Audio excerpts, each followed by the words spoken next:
Welcome to the Scottish Property Podcast. This is a show where we aim to educate, inspire and entertain through real life stories and interviews from people in the Scottish property community. As always, thanks for listening and give us a follow on social media and subscribe to our YouTube channel.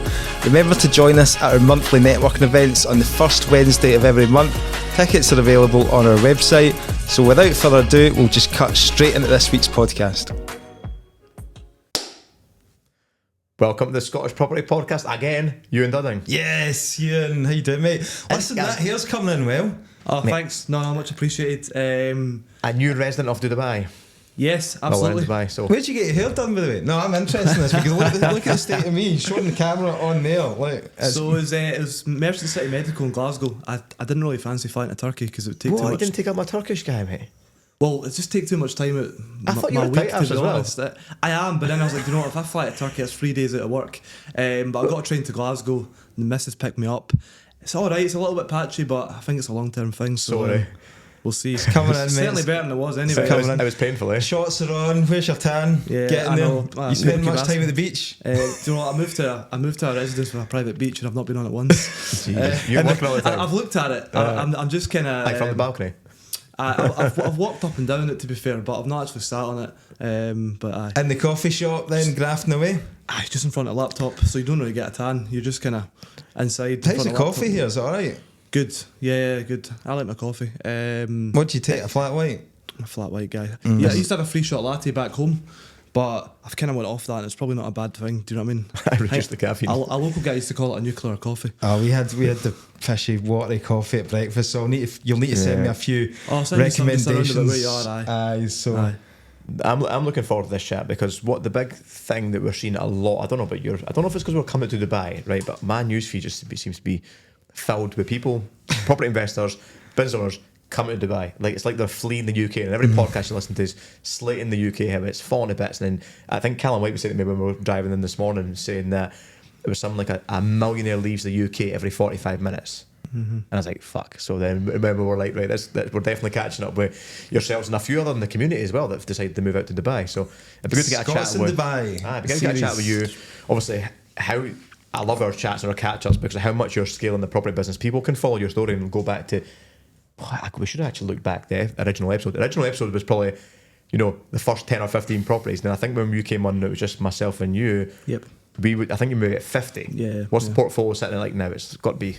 So it's over 100 purchases. I have sold a few last year, but I think we'll be up at 100 in the portfolio come summer. So it's like crazy scale, and you must be putting through about 50 mortgages a month as well, like more. Yeah, the mortgages are busy. It's probably more than that, to be honest. Yeah. Let's put it in context though. You're still a young guy, mate. What age are you now? 27. Brilliant. Do you know what I mean? It's like you're absolutely fine. Aye. But obviously we know that there's challenges along the way as well, which we'll get into too. And you're good at these because you're transparent. That's what people love about you, and that's what people have built up a good connection to you.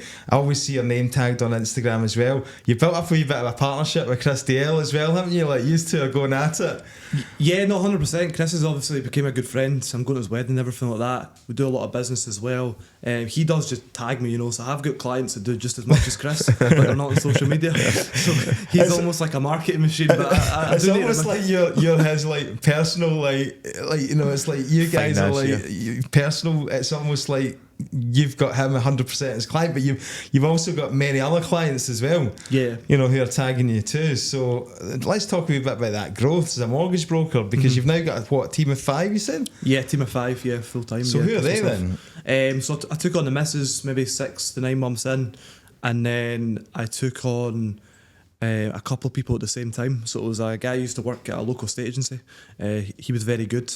He told me he was leaving. He says, look, I'll come join you or I'm going to go to the army. So I took him on, and then it was my joiner's missus as well. Right. So she came on doing admin. We've now just took on somebody else, and that was somebody that my partner used to work with. Okay. She just said, look, this woman was amazing, but obviously she's an older woman. We don't really want to take her on if I'm working from my house and it's all a little bit... Are they all based from home? They're working in the office, So with her, it was almost... She's just literally yesterday handed a notice in for a job she's in for 10 years. But we've got an office now. We've got other people, so it's not... Where's the office? We've got an office in Industrial Estate in Stirling where the build team are based, but we've also just got a town centre office. So I'm moving into a town centre office this month. Brilliant. Yeah, so it'll be a nice office for her. So that was there'll be 3 or 4 guys in there, and I've got one person self-employed who works in Evans. And what was the driver for coming out here then? I mean, like, personally, like, why are you here? I just came on holiday in November and just loved it.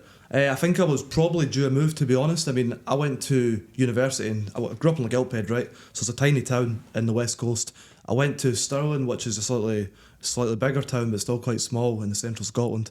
I went there as a student, whereas everyone else all the people kind of come and go get jobs elsewhere, if that makes sense. By the time I was ready to move, I quit my job and I was like, well, I'm buying all the flats in Stirling, so I may as well stay. Because you were only in the corporate career for what, maybe a year or two? That a job when you took an Edinburgh. Pretty much. I've got 20 flats and I was like, right, I'm jacking this. I don't want to train fuck anymore. But I mean, I love Stirling, but I think I was probably due a move. Personally, looked at London. My partner Michu, she's from London, but I just didn't really like it, to be honest. Loved Edinburgh, but then I was like, are you going to move 40 minutes down the road? It's kind of pointless. And then came to Dubai, and I think just absolutely loved the place. I think that probably happens to a lot of people. Just the service, the weather, the food.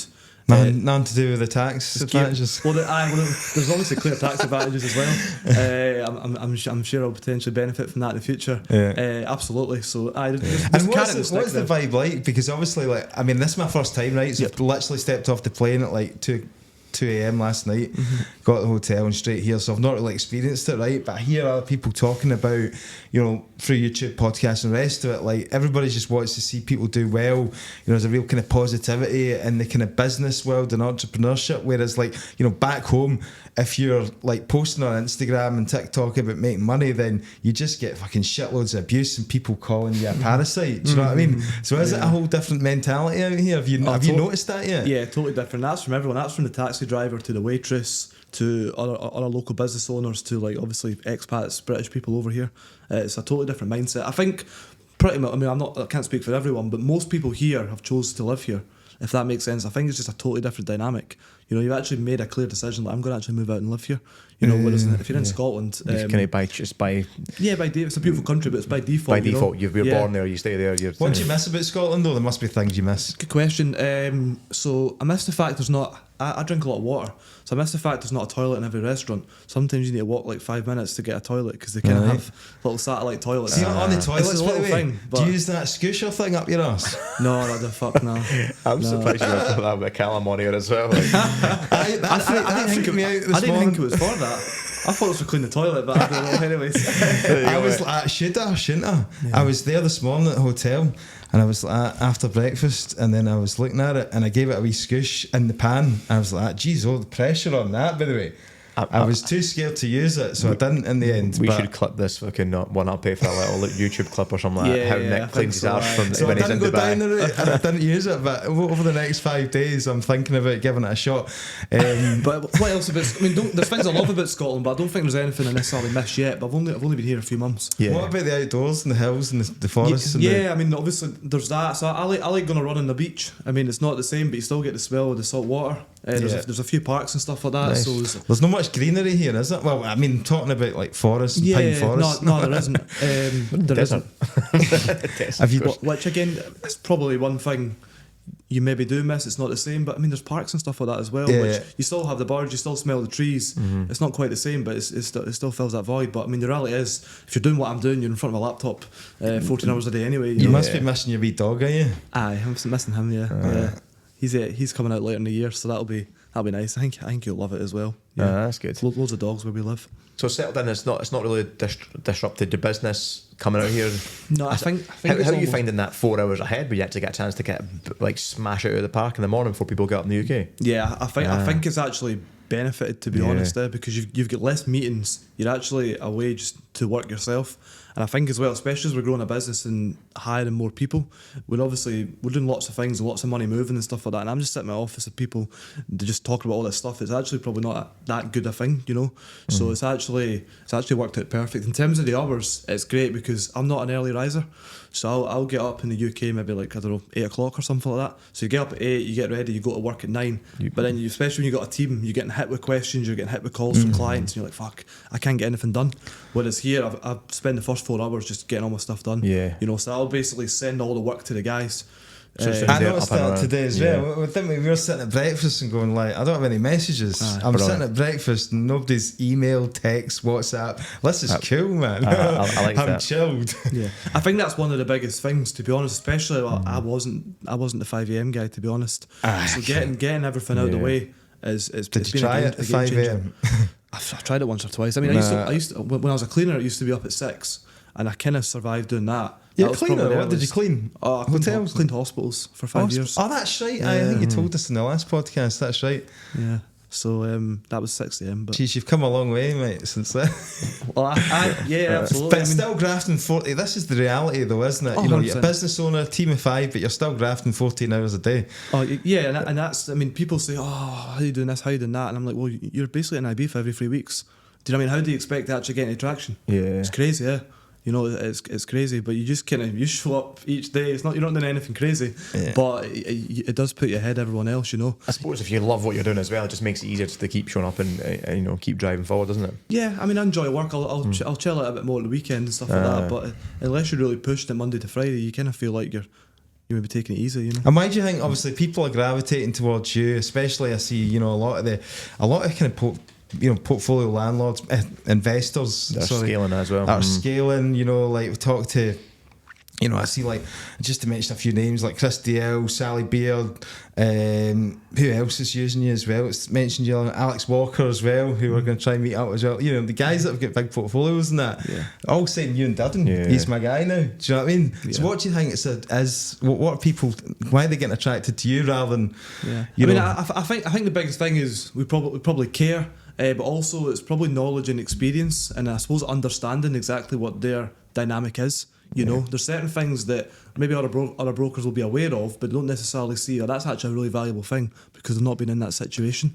So effectively, I'm a buyer. I mean, I know people like Alex. Probably I learn loads off these guys too, but it's probably learned a lot as well. If that makes sense. I mean, last year, as a buyer, I borrowed £4.2 million of bridging, and I've exited every single loan on that. So I think it's just knowledge, experience. you've got a kind of service, it's passion, caring. haven't you, for seeing people grow as well? I see it. I just sort of sense that you want to be involved in seeing them grow. It's and been have great. I mean, I've input. seen multiple people go from, I don't know, a few properties to dozens, literally like 20, 30, 40 unit portfolios. And when they first came across me, it's a little bit like they've just put full trust in me. They have no idea what's going on.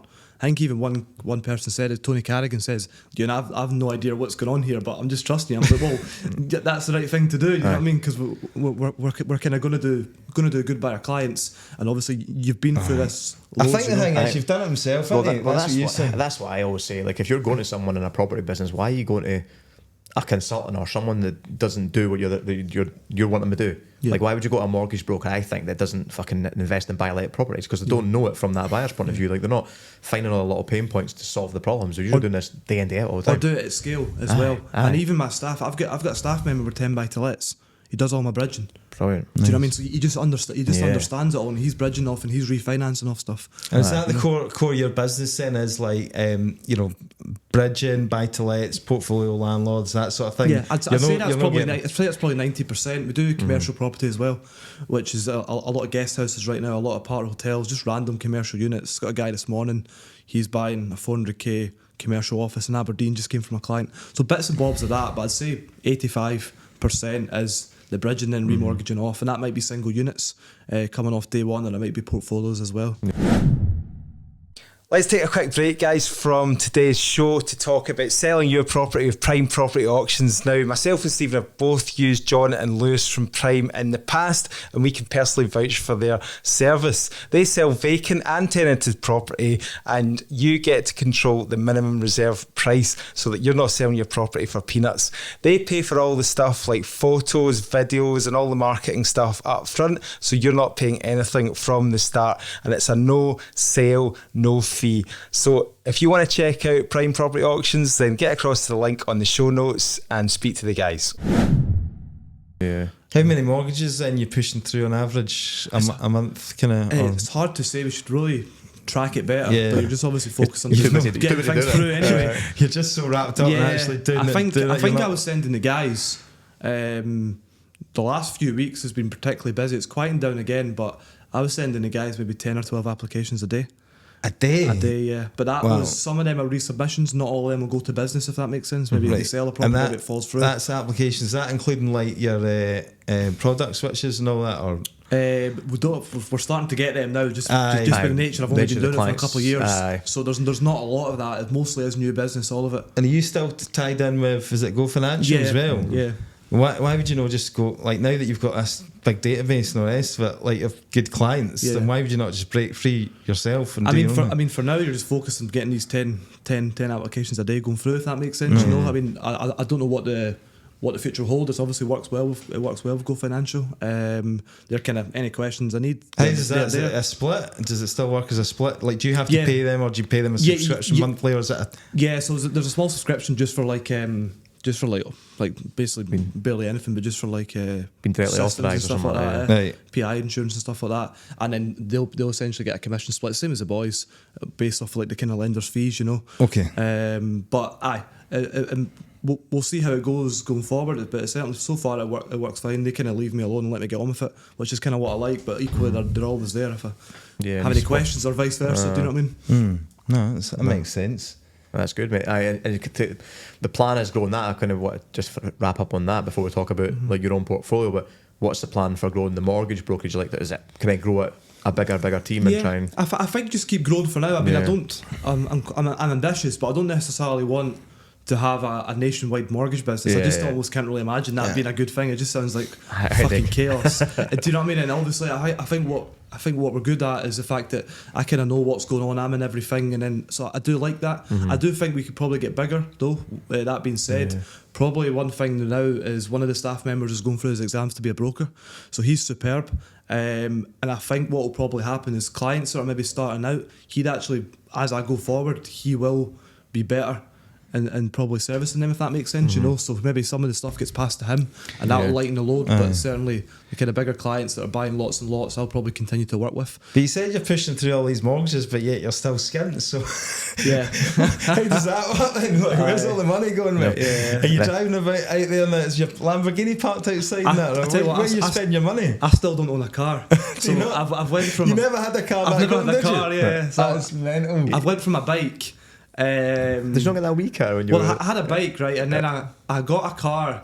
I got like a Nissan Micra, right, and then I hit a deer, and then the fucking Micra wrote off. So I bought a second Micra, and then I just didn't put engine oil in it, so it died as well. I was trying to buy a third Micra. The only one I could find was in Liverpool, and the guy wouldn't sell me it. He thought something dodgy. He's like, "Why the hell are you coming to Liverpool for a Micra?" You love the Micras, don't you? I was just like, do you know what? So I got a Suzuki Ignis, but that died as well. So then what happened was, I just basically didn't have a car, and then I just kept stealing the missus' car, and then effectively now I'm over in Dubai and I just get Ubers.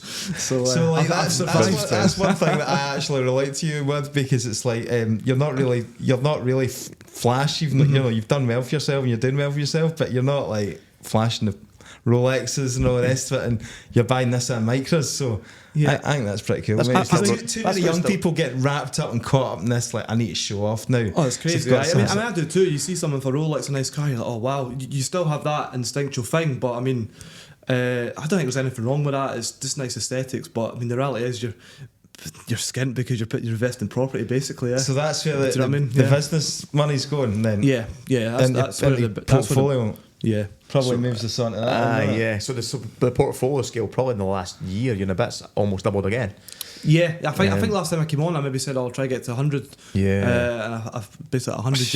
And we're talking about the challenges that came with that. Then, so have you been buying a lot of portfolios or still single units as well? So we're buying a portfolio every 2 months right now, and then there's a bunch of single. People think I only buy portfolios, but I'm just busy, so I don't post much on social media.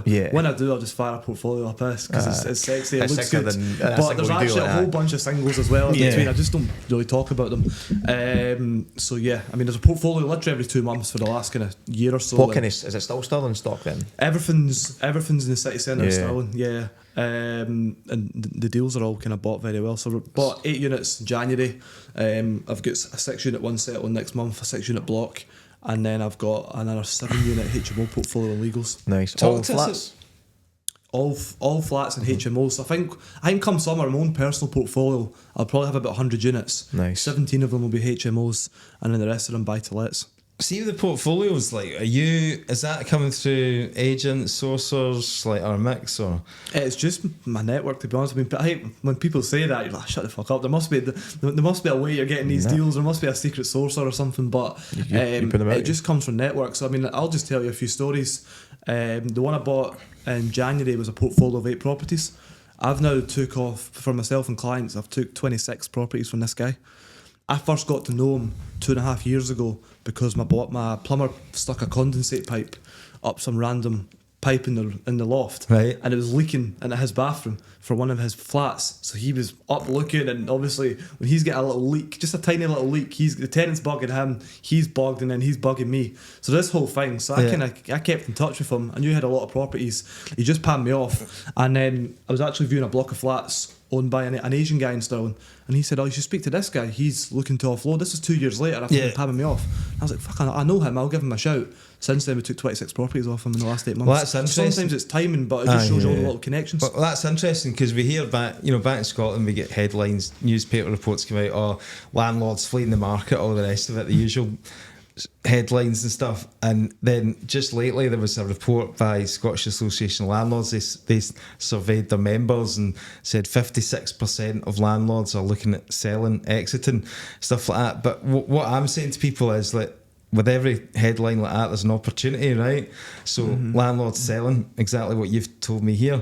That specific guy, like, what was his kind of circumstances, if you like? Was he kind of tired, Yeah, just tired of it. I think he was maybe wanting to hold on. He sold about 10 or 15 on the open market, got way over, but by that time you're almost quids in. But what I find is if their kids are interested, the kids will take over.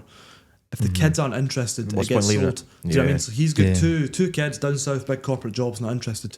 He's like, I'm just going to sell them, I'm going on holiday and stuff like that. And I've got other clients, they've got, their dad and their uncle's got 90 flats in Stirling, whereas they're keeping it. Right. And 2 kids are involved, and they're buying deals, and I'm buying stuff off them and passing stuff back. It's quite nice. There's quite a lot in Stirling, because I was using you as a kind of a kick up my arse as well. Like, I've not had any deals in Dunfermline for years, and it's like the usual. Can you give yourself that own excuse? Oh, there's fucking, the market's ridiculous in Dunfermline. It's too hot. Can I get deals? I'm like, well, Ewan's buying fucking 100 in Stirling. People say this. I mean, we were talking about the car earlier. I never drove until I got involved in property, because I was like, there's no deals in Stirling, there's nothing here, it's too small, 50,000 population. If you go on Rightmove, there's literally nothing there. Yeah, last year I bought 91 properties for myself and clients. It's not, so there's tons. I think you just need to get in about the weeds. Well, I think what I discovered on a wee bit more research on it was Dunfermline doesn't have any big landlords. It doesn't have any landlords that have actually got, like, you guys are talking about, like, got 90, got 25, got 30. I think when I asked local people that have got more properties in Dunfermline than I have, now they're like who's got the most? And I'm like, oh, that guy's maybe got 6. There isn't that many. Because I look at cities like, I suppose, Dundee, Aberdeen, Stirling. It's got, like, there's big families that have got a couple hundred properties, and they've done it for 25, 30 years. Whereas you seem to have kind of found the niche into capturing into them. Well, I don't have the data on that, but I'd suggest properly looking in it rather than taking it anecdotally. But I've got a spreadsheet, every address in the town centre. I've got names, phone numbers, emails. Do you mean, so I actually know who owns what? Yeah, I love that how you've kind of niched down. And I mean, buying a block of flats now. I've tried to get in touch with a guy for 4 years. The only ever correspondence I got with him is, I don't have time to sell my empty flats. Right, long story. And they are empty. They are empty. He's got a lot of empty ones, right? And long story short, I took a few meetings in the pub, and then I bought the first one in 4 days over market value, and then he's given me a portfolio of 6. Yeah, fair price. It'll be all money out.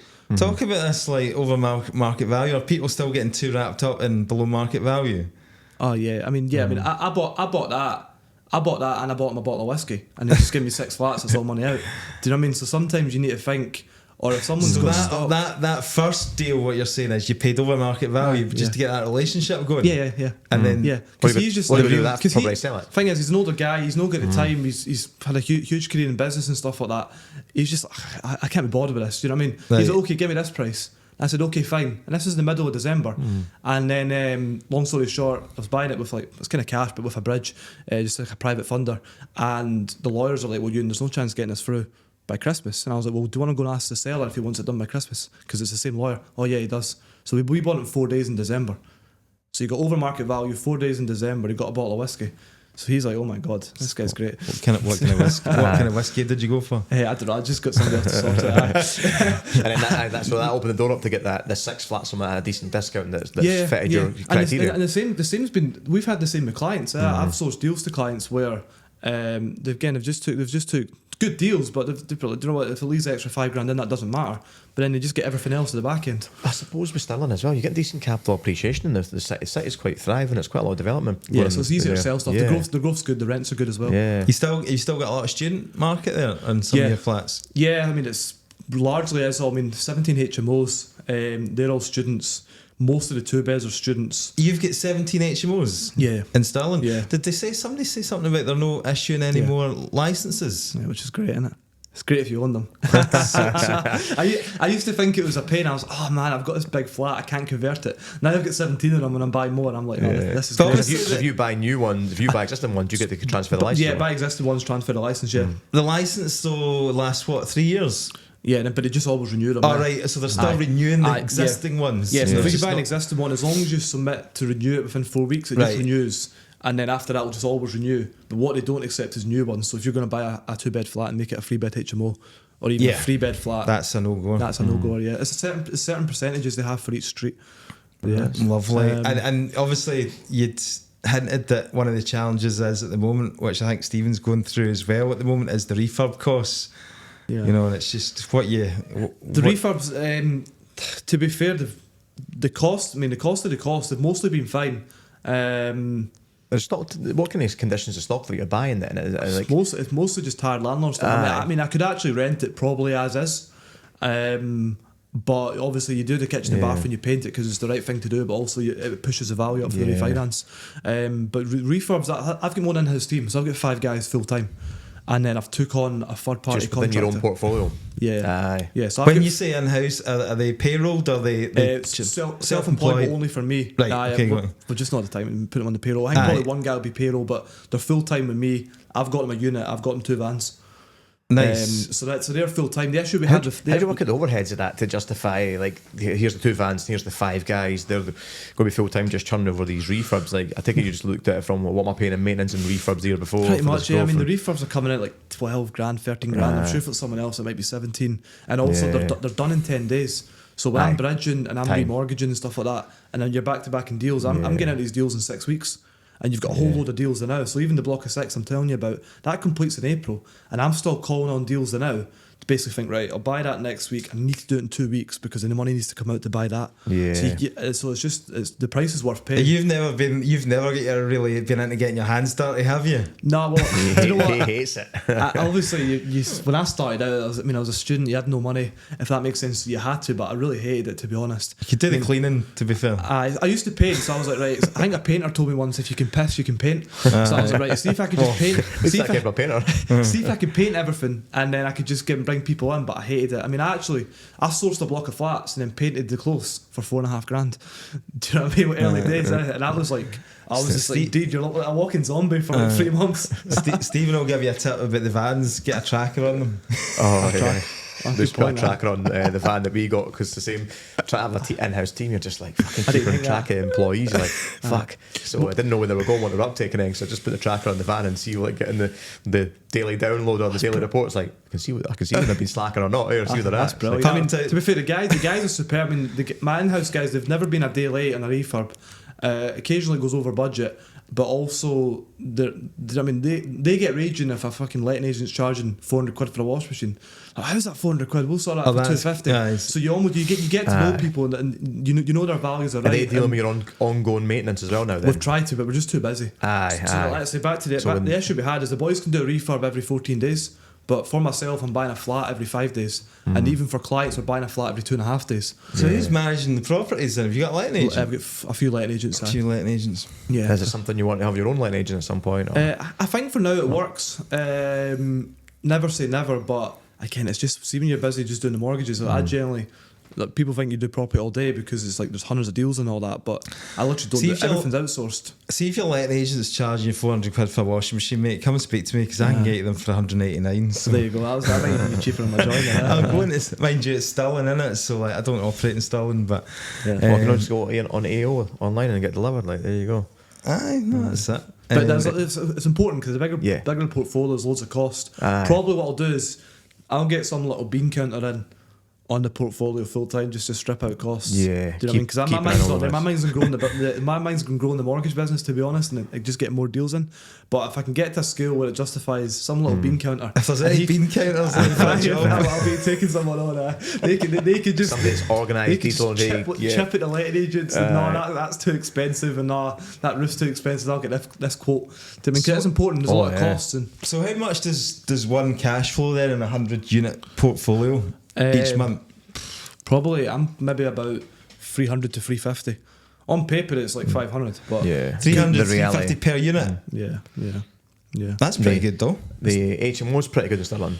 They're good. I mean, as I say, if you actually look on paper, the HMOs are like, some of them are like 1,500 net. Do you know what I mean? But obviously, it's like there's loads of costs. All this stuff comes out, but when you actually break it down, it's between 300 and 350. But I suspect if it was a kind of normal portfolio, you might be closer to 200 quid. But a lot of that, again, you're talking a lot of that needs to go back in to the business to refurb and stuff like that. Right now I think this month I've been over 100 grand in refurbs. Whoa. Yeah. Nice. Yeah. So that's since taking on a new build team. So it's a wee bit. Again, it's been interesting because the guys are great, but they can only do what they can do, if that makes sense. So we had a few other stuff that's lay empty. So I just took on new guys. I met a boy last year, found him really superb, saved his number, and I just thought I really like that guy. And then I just phoned him, and it's been great. So he's done 3 projects for us this month, and he's just took on another 3 as well. Well, the boys have done 3 or 4 as well. So and what's the secret then to keeping the good trades again? Is it paying on time, paying quickly? I don't know what it is. I think people just like working with me. I don't know what it is. How do you negotiate that price up front with them? Like if they're just looking at you going, oh, he's got 100 properties, he'll be able to pay 20 grand for a refurb. And how do you kind of? I mean, I'm open. I'm open with them. I just say, look, these are small deals. I need to stick to a budget. Either we stick to the budget, or I'll just source all these deals and have a much easier life. Yeah. I mean, all the deals I'm doing, if I just passed them on, you'd probably make $500,000 a year, and I wouldn't need to own anything. So I'm just brutal like that. Are you doing some sourcing as well, still, or co-sourcing something? Yeah, so probably sourcing about 9 or 10 units a month. Oh, right. Yeah. So there's a lot. So it's kind of multiple streams of income coming into your business, then. Yeah, so I just do all that again because we're busy on the day job. I just do all that with Chris, basically. Yeah. So some of the stuff, he's had a few big portfolios recently that I've had buyers for. And again, the good thing about doing mortgages, you can see who's actually a buyer actively and who's a pretender. You can just see refinances how they deal through. With things and all that, and maybe that deal will go there, that deal will go there. So we've done 9 units, 10 units in Greenock, 6 in Ayrshire, 15 Kirkcaldy. Chris also passes the Stirling portfolio, and then there's all the Stirling deals as well. So I just give them to Chris. But what that basically means, we've got a couple of buyers. They buy everything. We just split it with Chris. Do you know what I mean? So you're just going to keep going then, buy out the whole Stirling, then just wipe out every landlord in Stirling. We'll keep going until it doesn't work. I've started buying some more houses just to kind of balance it. I think especially when you come to Dubai, you think when you live there, you get a wee bit kind of just sucked into it. Do you know what I mean? Like because you walk past these, you're like, I'll buy that one. But have you looked at investing over here, by the way? No, I haven't. No, not yet. I mean, I'm just off the boat. It's still early days. But I think when you go back from here to Stirling, you're like, oh my god, there's no one here.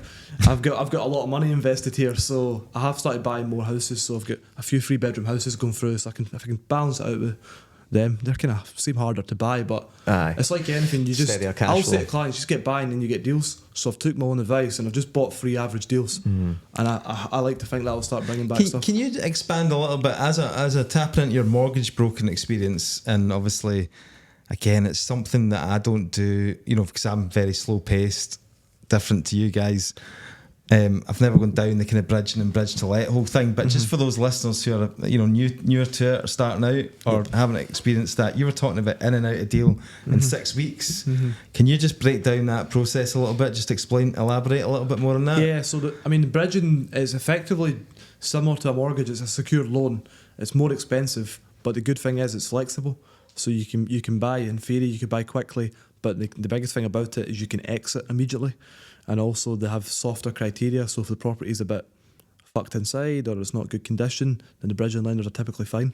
But say you buy, can we just give numbers, right? Say it's 100 grand, right, for the purchase. Yep.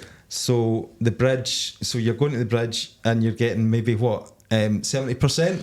Yeah, say 75% on average, yeah. 75%, right, okay. So you need the deposit from somewhere. Yeah. Savings, private invest for 5 months, whatever. Yep. Whatever you do. Now, this is the bit that needs a little bit more explanation. How do you get out of that in 6 weeks and get the end value after the refurb costs and all that? Yeah, so the key thing to get out that time is either buy something that needs a small refurb, or if you can do a refurb in a couple of weeks like I can, that's obviously a massive help.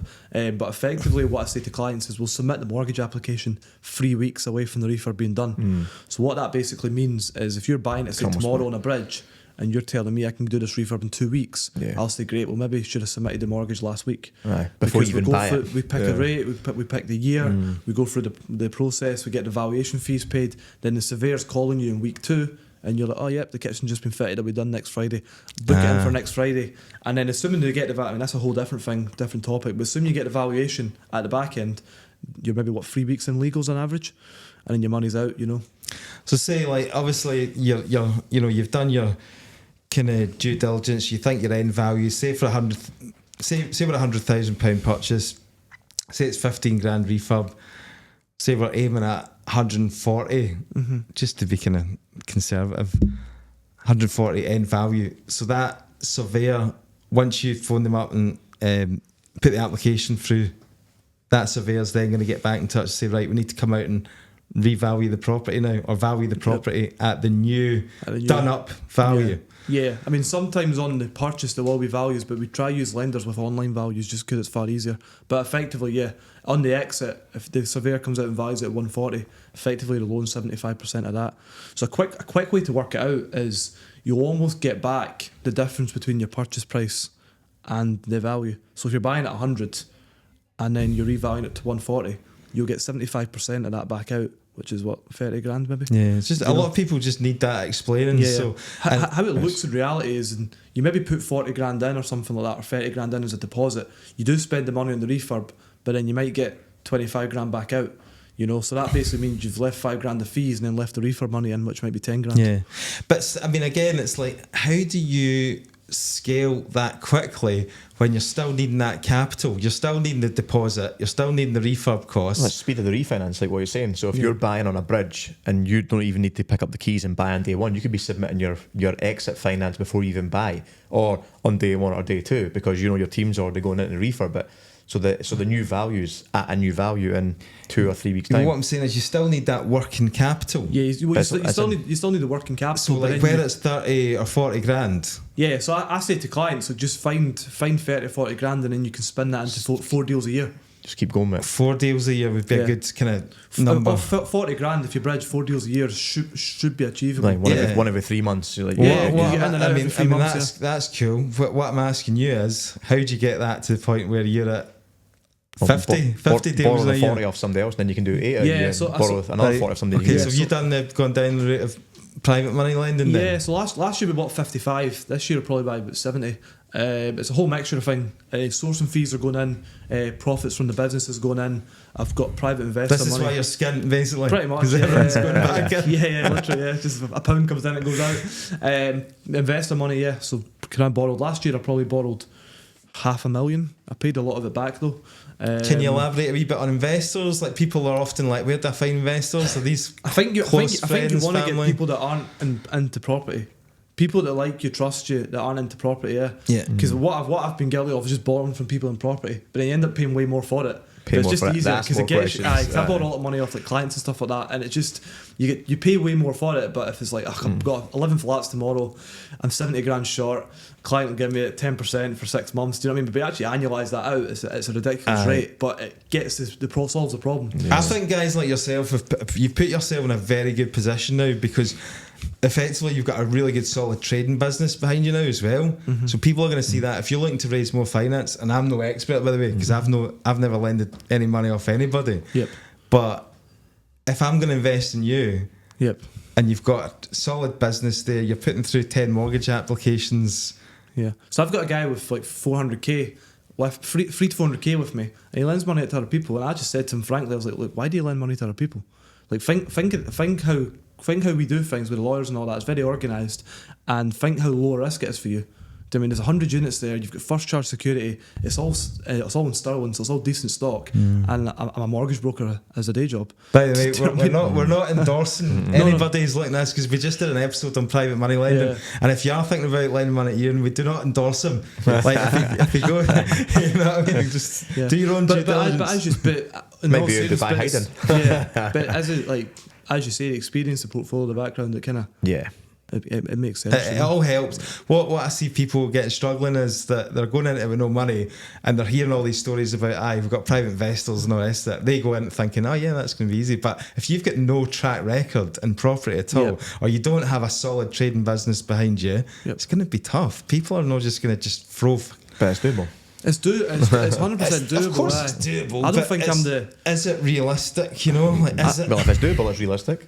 I think the only issue is how many people? Loads. It's probably like the last episode we had with Callum coming on. 30 brokers come through his brokerage a year, and 7 leave because 7 won't put the effort in. If you've got a rich family, did you have a rich family? Nah. How did you get your first private investor finance? Get your first 20 to leave your job within a couple of years? So the first investor was pure luck. A boy at uni. I knew him and stuff like that. He's from a similar area to where I grew up, but wasn't necessarily close friends or that. He'd seen me online, and his granddad died. He gave me his granddad's inheritance. You know, and I was maybe like 3 buy-to-lets in. But you were still posting. But I was posting. You're still putting yourself out there. You're still doing the do. I'd You're worked still for 3 years to grafting. save up the cash. Yeah. So I saved up about 80 grand, and he gave me 80 grand. Yeah. But at the time, because I've seen a lot of people, at the time it's unsecured. I didn't really have a lot of experience. It felt like a lot of money. But now, he's still an investor with me now. Yeah. But that kind of, the business has grown. But the key thing is you're always working at the side. Yeah. Do you ever have thoughts about like deleveraging, like having a risky, portfolio in terms of like you're obviously do you aim to get the top value at the maximum leverage at the moment? Yeah. So the values are toppy. Yeah. So what I'm saying is, at the moment we're chugging along. Maybe property prices are sustaining. They're going up maybe 5% year on year. What happens if we drop 10%? Next year you come up for refinances. You've got negative equity. Do you have those thoughts? Do you plan for that, or do you just go? I think as it grows, you have those thoughts, because you start off with nothing and you don't really care, and then you're like, "Fuck, I've actually got something now." And then you do have those little thoughts, but the reality is, rents are high, prices seem cheap. If that makes sense, the yields are good. Everything's on a 5-year fix. So what I do worry about is the 2-year fixes, and I do try to say this to clients, especially the guys that are doing the BRR and they're pushing the end values. I say to them, "Look, this looks like a hotel now. Beautiful. It doesn't mean it looks like a hotel in 2 years' time. And if you're doing 10 buy-to-lets this year, and all of them coming off in 2 years' time, if you get a 10 grand down value in every single one, where the fuck's that money come from?" And I do say to clients. So just to stop there, the risk is when you end that deal. Yep. Then you're talking about moving on to standard variable rates, aren't you? Yeah. Which are like. So some lenders do product switches, other lenders don't, or other lenders will do it, but they'll still physically value it. So depending on what lender you're on, you're potentially running a risk there on a 2-year fix. It's quite interesting because the lenders you choose on growth, as soon as you start seeing the ones that are better to do product switches, that's when you need a broker like you that's experienced to go, do you know what?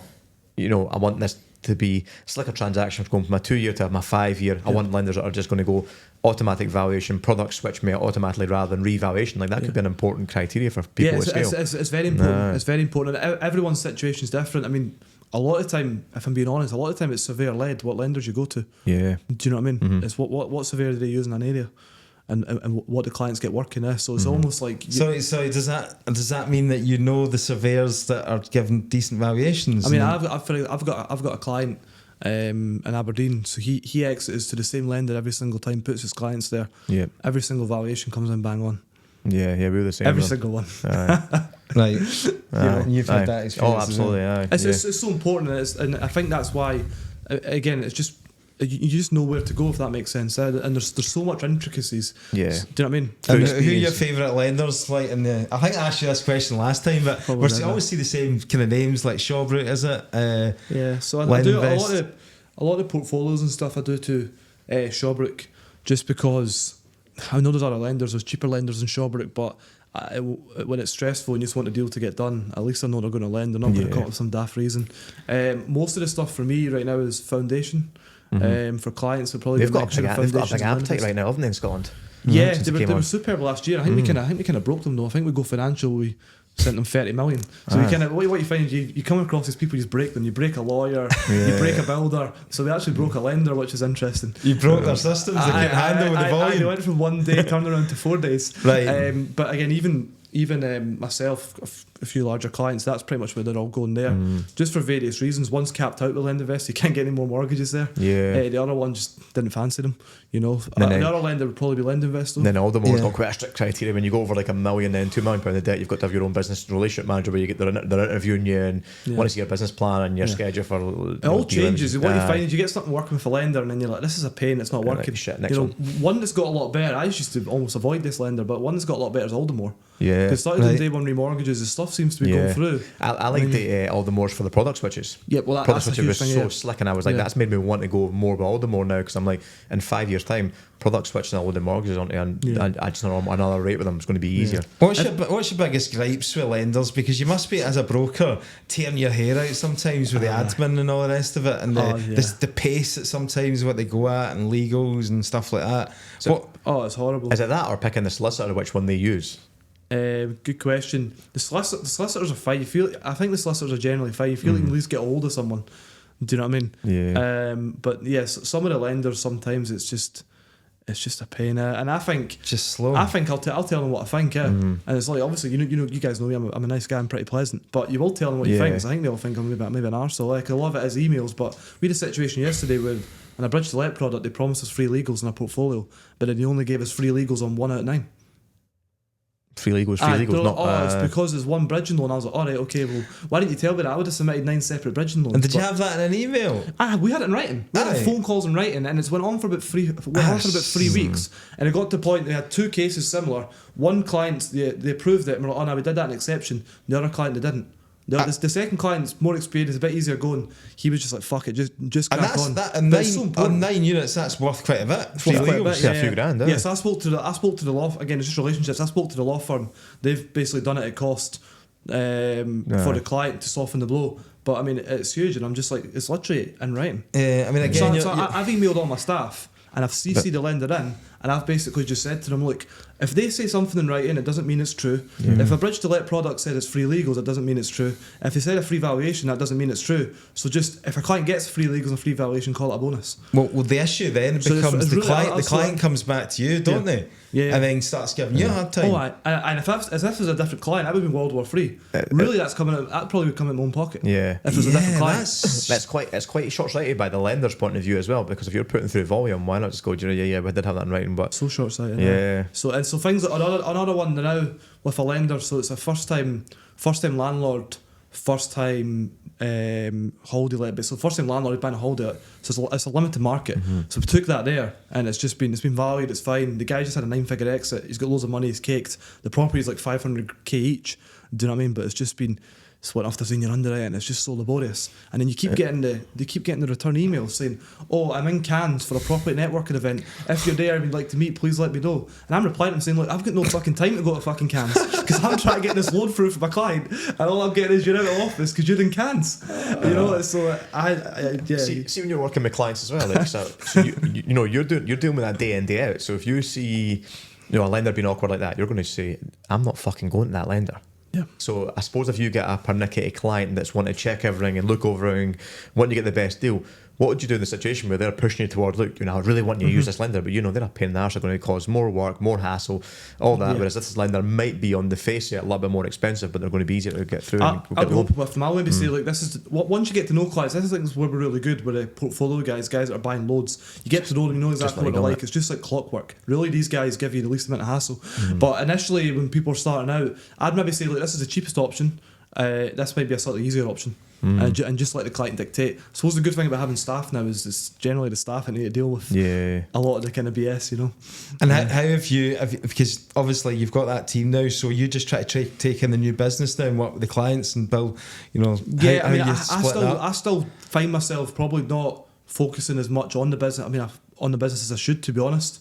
So I probably need to get someone else. So you're still in the trenches, getting the applications through and all this. Basically, I'm doing things will come through. I'm doing all the research and then putting it over to the guys. Right. So I'm doing all the research, putting it over to the guys, and then also I'm replying to messages and doing new calls to clients. So that's kind of most of the day. So you're still very much in it, but I suppose the roles is slightly different, you know. And each week we'll go through twice a week, run through every case, just so I know which each case is at.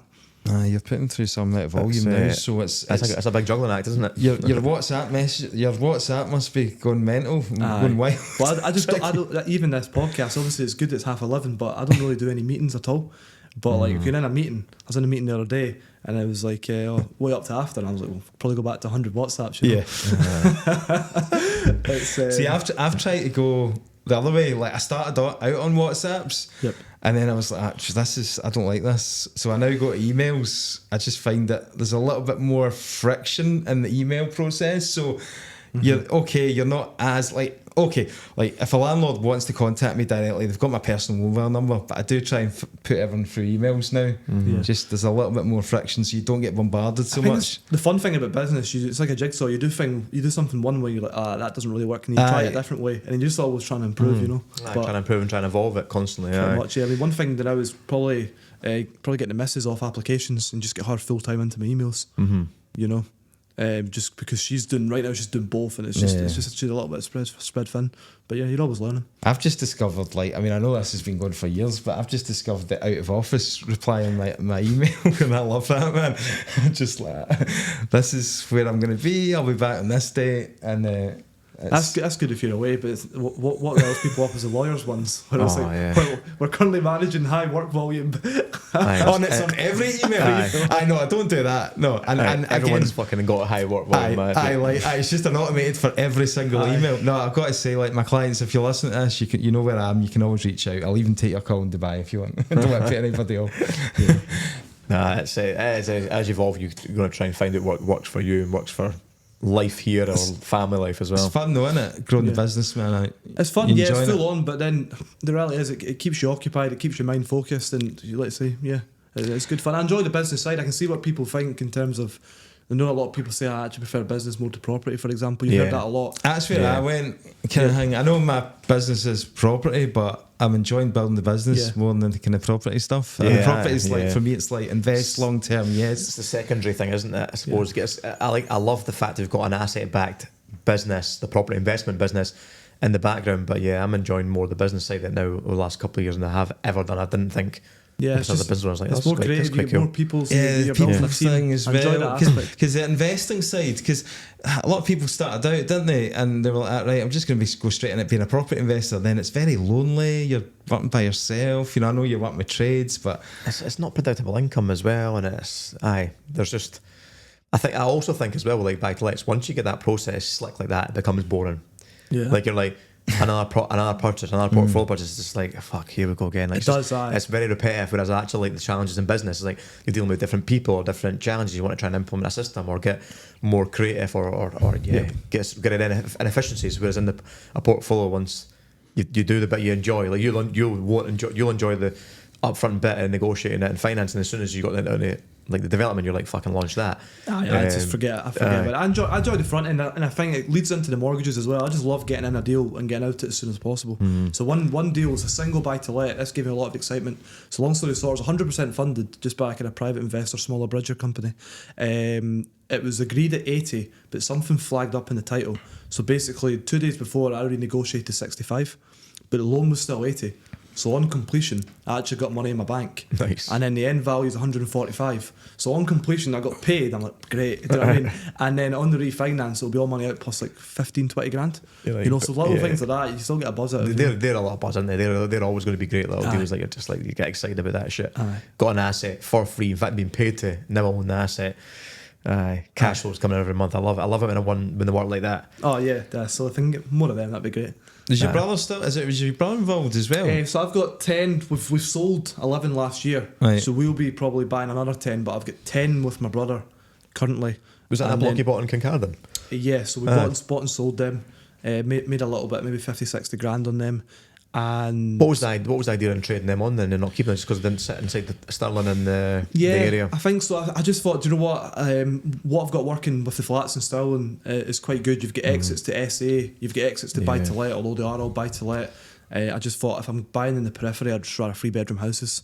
So I sold them. I think there's maybe a good exit there on SA, but just kind of restructured, bought a block of flats for 280 grand in Stirling. We've kind of big refurb, so we've been in that. We're just coming out at it now, so we'll probably go buy an R10, and then that'll maybe be a smaller portfolio on the side. Yeah. What would you say just to give us a wee clickbait title now? What would you say your value, your portfolio is now? Any idea? Total. I did this the other day. I think once everything in conveyancing is settled, it'll probably be about 15 million. Nice. Yeah, it's a lot of higher value stuff. I mean, HMOs, somewhere like 240, 250. And a good quality stock as well. Yeah. Yeah, even the 2 beds, they were pushing them at 145. Nice. You know, so 15. 15 million, yeah. At age 20. 27. 27.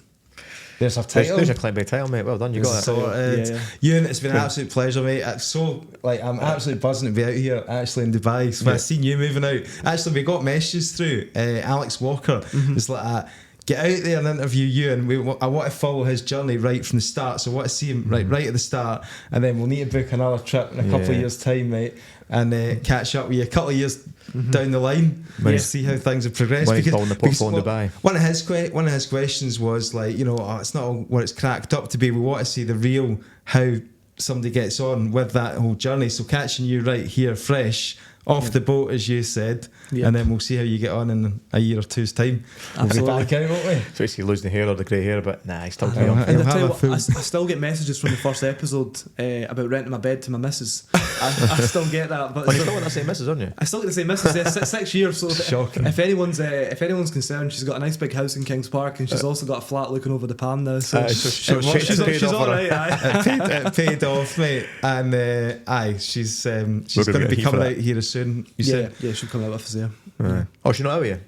No, nice. she's just sorting out the dog and stuff like nice. that. She'll probably come out after summer. So this is your third appearance, I think, on the podcast. Third appearance, yeah. Nice one. I think the first one we had about 20 units. This one, the last one, 50 now 100. So aye. And where do you want people to reach out to you? It's probably the best place to go is Instagram, to be honest. Yeah, message me on Instagram if anyone wants to book a call just about any mortgage stuff. There's a little link on my Instagram bio, so you can book in, and effectively that's what I'm doing all day. So appreciate any DMs at all. Happy to help where I can, but predominantly I'm a mortgage broker. So. How many coffees do you go through in a day if you're sitting in that coffee shop for 14 hours, mate? Four a day. They're basically all like extended family now. Inside the coffee shop? Oh yeah, as soon as I walk in, they have a flat white there, and as soon as I finish it, another flat white comes. Charge your desk space now. It should be charging. To be fair, I have my dinner there as well, but I do rinse it. The other day I had 2 flat whites. I was there for 10 hours. Probably the tightest guy in Dubai. Aye. Let's turn up your Nissan Micra. Nice one, mate. I appreciate it. No, thanks so much, guys. Brilliant. Catch up. Been brilliant. Thanks. Thank you. Nice, mate. Cool. Good stuff. Nice. Hopefully that was alright. That was brilliant. I loved the chat. Can we get some pictures again, please, Angel? Is that right? Who have you got on next? Guy called Ian, and it's Eoin, Eon, Eon. from Scotland.